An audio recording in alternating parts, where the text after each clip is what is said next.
అందరికీ నమస్కారం అండి. ఉదయగిరి పట్టణంలో యాదవ్ వీధిలో మనం ఈ రోజున పెన్షన్ డిస్ట్రిబ్యూషన్ కార్యక్రమంలో పాల్గొనడం జరుగుతోంది.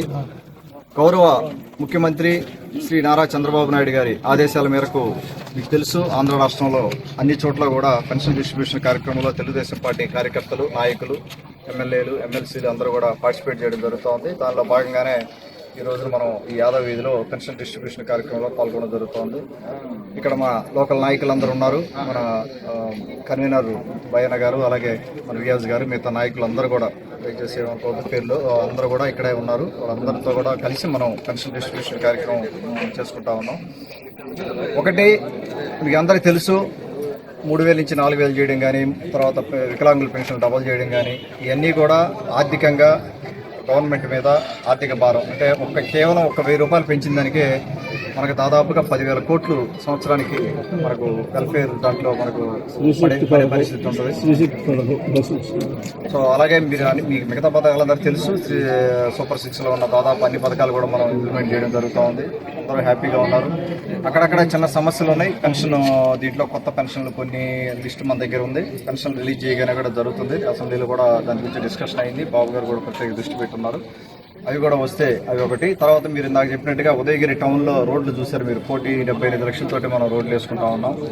మీరు ఎప్పుడైనా ఒకసారి ఉదయగిరి టౌన్ ప్రజలు కానీ, ఉదయగిరి మండల ప్రజలు కానీ ఒకసారి అబ్జర్వ్ చేస్తే, తెలుగుదేశం పార్టీ అధికారంలో ఉన్నప్పుడు తప్పితే ఇంకెప్పుడు కూడా ఈ అభివృద్ధి పనులు రోడ్డు వేయడం కానీ, లేకపోతే ఇంక ఇతరత్ర వాటర్ ప్లాంట్లు పెట్టుకోవడం కానీ, నీళ్ల గురించి మాట్లాడుకోవడం కానీ, ఇరిగేషన్లో ₹1 ఖర్చు పెట్టడం కానీ, నీటి చెరువులు సంఘాలను పెట్టుకొని చెరువుల గురించి మాట్లాడుకోవడం కానీ, ఇవన్నీ ఎక్కడ వినపడి ఉన్నదో మీకు ఇది ఒకసారి అబ్జర్వ్ చేయండి. రాబోయే రోజుల్లో కూడా తెలుగుదేశం పార్టీకి అధికారం ఇచ్చుకుంటా ఉంటే మనం ఉదయగిరి నియోజకవర్గ రూపురేఖలు ఖచ్చితంగా మార్చుకోవచ్చు. ఇండస్ట్రీస్ కూడా వస్తూ ఉన్నాయి. ఒక్కొక్కటి మనం తెచ్చుకోగలుగుతా ఉన్నాం. ఇండస్ట్రీస్ అంత ఈజీ కాదు ఇండస్ట్రీ రావడం మెట్ట ప్రాంతానికి. ఒక ఇండస్ట్రీ కూడా వచ్చే అవకాశం ఉంది. మన గుంటూరులో దాదాపుగా ఫైనలైజ్ అవుతా ఉంది. అలాగే ఇంకా సిబిజీ కంప్రెస్డ్ బయోగ్యాస్ ప్లాంట్లు ఇండస్ట్రీస్ కూడా చాలా మందితో మాట్లాడడం జరుగుతుంది. ఒకటి ఆల్రెడీ కలిగిరిలో మనకు స్టార్ట్ అవబోతా ఉంది. మెల్లిగా అందరికీ ఉద్యోగాలు వచ్చి, మహిళలందరికీ ఉదయగిరి నియోజకవర్గంలో ప్రతి ఇంట్లో కూడా మహిళలకు ఉద్యోగం వచ్చి, కొంతమంది యూత్కి ఉద్యోగాలు వస్తే ఖచ్చితంగా ఉదయగిరి నియోజకవర్గం అభివృద్ధి దిశగా ముందుకెళ్తుంది. టూరిజం మీద కూడా మనం ప్రత్యేక దృష్టి పెట్టున్నాం. ఇక్కడ ఉదయగిరి ఎక్కువ మంది పాపం చిన్న ఇళ్లలో ఎక్కువ మంది నివసించే పరిస్థితి. వారందరినీ కూడా మనం బయటికి తీసుకురావాలి. బయటికి తీసుకొచ్చి ఒక ఇంట్లో వైఫ్, హస్బెండ్, ఇద్దరు పిల్లలు తప్పితే మిగతా వాళ్ళు ఉండే పరిస్థితి లేదు. ఆ స్క్వేర్ ఫీట్ సరిపోదు ఇళ్ల స్థలం.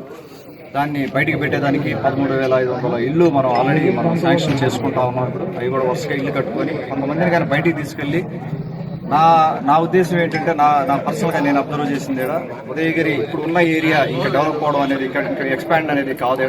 మనం హైవే పక్కకి న్యూ ఉదయగిరి టౌన్ మనం బిల్డ్ చేసుకోగలిగితే, స్లోగా కొంతమంది కానీ అటు కానీ మూవ్ అవ్వగలిగితే కొంత వెసులుబాటు వస్తుంది ఇక్కడ. లేకపోతే ఇబ్బందికర పరిస్థితులు, ఇన్ఫ్రాస్ట్రక్చర్ కానీ మళ్ళీ ఇది అయిపోగానే, రోడ్లది పని అయిపోగానే మనం ట్రైన్ల మీద ప్రత్యేక దృష్టి పెడతాం. ఇంజమూరులో ఎక్కడైతే మనం ట్రైన్ల మీద స్టార్ట్ చేసామో, అదేవిధంగా ఉదయగిరి టౌన్లో కూడా మనం ట్రైన్ల మీద ప్రత్యేక దృష్టి పెట్టి ఈ ట్రైన్ కూడా క్లియర్ చేయాల్సిన అవసరం ఉంది.